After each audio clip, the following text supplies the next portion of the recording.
So we are back here today, Rick, with I guess a little bit of a new age historic day. We kind of had some red sweeps going on. I know that this is something that a lot of the national politics have been talking about, but some of these things have real implications here in California, so I just wanted to get your take on them. I think probably the most notable one was Virginia and New Jersey.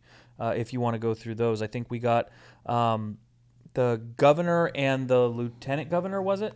Yeah, and the Attorney General in Attorney Virginia. General. Attorney General is what it was. So two Republicans. Three Republicans. Oh, it was the three positions, not the two. Yeah. So we're just kind of sweeping the whole thing. I mean, you can probably say that this is directly linked to the presidential administration, but I think that, like I said earlier, it's going to have implications of the 2022 elections to come. And how is that going to affect us here? Yeah, I think at the top level, and we're not the first ones to say this, but you have California is very connected because, like it or not, our former Attorney General, now the Vice President of the United States, Kamala Harris, often ties her history as a politician in California to anything she says, both nationally and globally. And she gave quite a few predictions based on some political hack stuff that all of us involved in politics like to talk about. And so one of them is the fact that after every presidential election, look to see what happens in states like New Jersey and Virginia, because if the president's party is able to hold on to them, that points that the midterms may well go in their direction. And if it flips one or two seats, it means they're not as secure in the midterms, which means, to go back in history, it could be like the Clinton administration that came in with this sweeping Democratic everything. And then, 2 years later, an unknown guy by the name of Newt Gingrich came in and took complete control of the House. And that gave us a whole different set of laws and country and some, political conflict of the day, but really strong. So I think, bring it back to your actual question here in California, we've had a lot of people, as you know, prior to the 2020 and obviously after November's election, who everything from the voter fraud to all sorts of other issues just said, I'm done, I'm throwing the towel. I would argue better than half of those people that were making those claims were people that, as usual, that when we talk to them at places and they're complaining about the situation with the Second Amendment, are people that openly admit, oh, Kevin, I don't vote for a variety of reasons. We have both been out on the public saying, you got to fight back in 22. Don't give up, because not voting is the same as voting for the other side. Obviously, the good people of Virginia did that. And I want to look at the lieutenant governor. While the governor's race was incredible, because it's not by a small margin, that the Democratic governor, who's very anti-2A and anti a whole lot of other things that we don't deal with directly at CRPA, was handed a really strong defeat. But Virginia has never had a black lieutenant governor. And they have a female black lieutenant governor. And the very first thing pundits from ESPN could say is, oh, well, she got elected because of white supremacy, which I was like, okay, I don't even know how you link that. It's just the common tactic here. We're seeing it time and time again. These sorts of, I guess you could call them slurs, are being thrown around everywhere. One of the things that I was primarily focused on is that Virginia as a state overwhelmingly voted for Biden over Trump. Correct. And now we are literally seeing a red sweep. And when I think about that translating to California, sometimes we kind of feel like we're in this foxhole surrounded by people whose political values do not align with our own. I think this ends up kind of being a prime example of these seats can be won. Well, and I think we have to look at, again, going from the top down, there are a few things that, here as we sit in November of 2021, looking at the primary season starting here in California, which I'll talk about in a few minutes. But I think one of the things you got to look at is critiques of any presidency going back to, because I'm a political junkie, to the Adams-Jefferson race back in the early 1800s, are nothing new to the American political scene. I mean, saying some pretty nasty, derogatory things. I would even argue some things said in that election would never be allowed, despite the wide open, you can almost say anything. But looking at what we're looking at right now, no one respects this president. I mean, this whole let's go Brandon Brandon administration, Brandon everything. I mean, if you're one of Biden's people, you have to be going ouch, because Trump was heavily penalized in his first year in office, as everybody knows. But this is, I would start to argue, we have exceeded that. And the reason we're exceeding it is because everybody is upset. Well, it's the failures and the lies. I think what's become more apparent, coming into 2020, both parties got a lot of people politically charged, and one of the consequences of that is now people are paying attention to politics. And when you don't have a whole lot of people paying attention to politics, and you make all these promises and get the base that you need and end up getting the votes that you need, everybody else just seems to continue and be even keel. But if so many more people are politically charged now and they're hearing you make these promises, and I mean, one of the what was the big promise? I'm going to get into office and I'm going to end COVID. How silly is that? Yeah. To make that promise, Right. but you can kind of view that as a failure and a lie at this point. So I think another consequence of that we're seeing, though, especially in the New Jersey race, even as well as the governor race in Virginia, these are not career politicians that are being elected. Right. The Virginia vote was, I think he was a CEO of his own company. Yeah. And the race that's going on in New Jersey, which hasn't been called yet. Correct. It has been called. He's a truck driver. Yeah. Well, I think the things that we've got to look at is across the board, the idea to defund police in what were considered Democratic strongholds, slam dunks like St. Paul, Minneapolis, area of Minnesota. Yeah, that failed miserably, like not even close. So across the board, I think a lot of things that the left were throwing out, along with the attack on the Second Amendment, are being summarily rejected. We obviously had the Supreme Court looking at the New York State Rifle and Pistol Association case, which we're not talking about today because it's going to be a few weeks to a few months before, it could be possibly June until we get the actual decision. But I think there's some things that all of you need to realize when we're talking to you about this. California is in an interesting time period.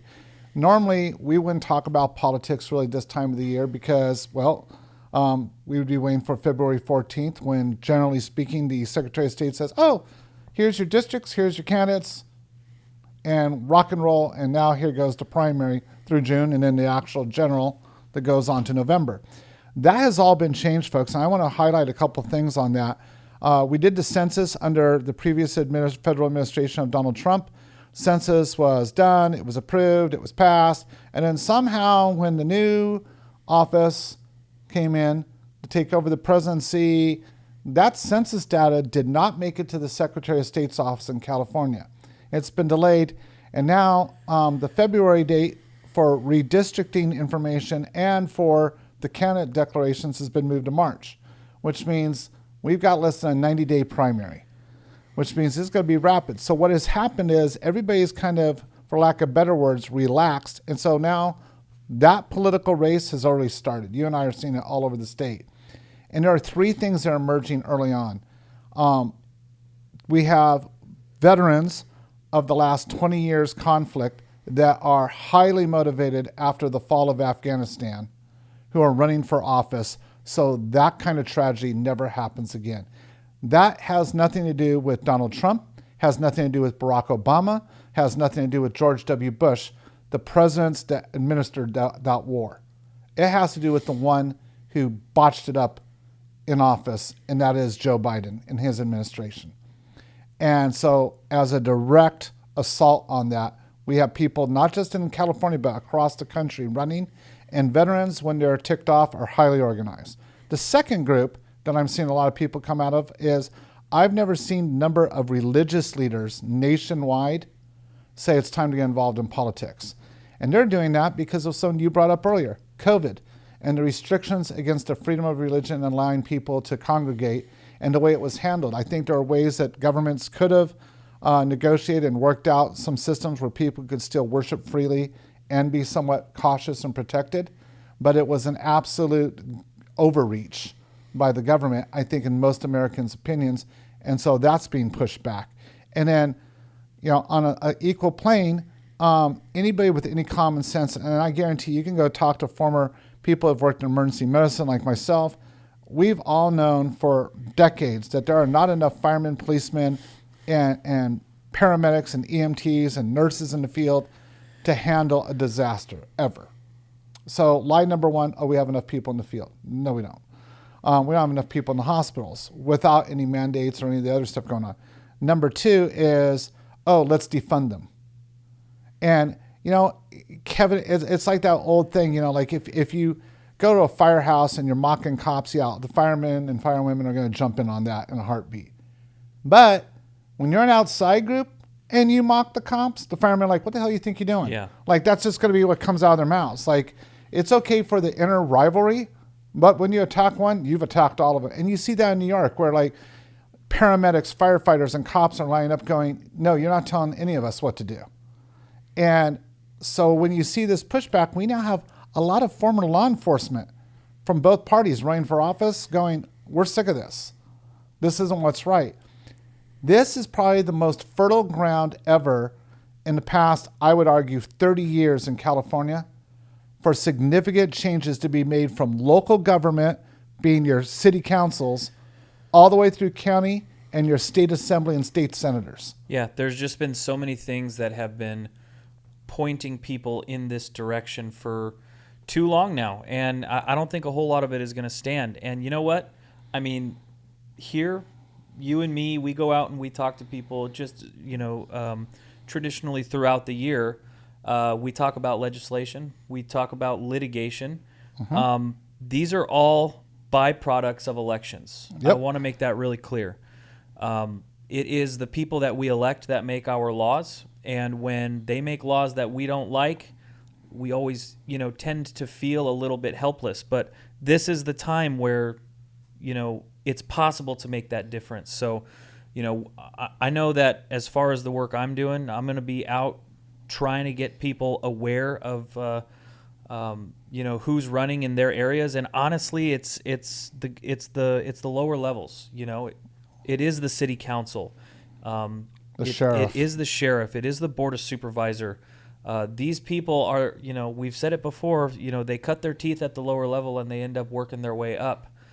So that system, we gotta take hold of, and I think there is a real opportunity right now. I think what we do in the CRPA chapter program, that you are the person here at the office that oversees that, is absolutely essential, because the first argument I would make going into the 22s is educate yourself.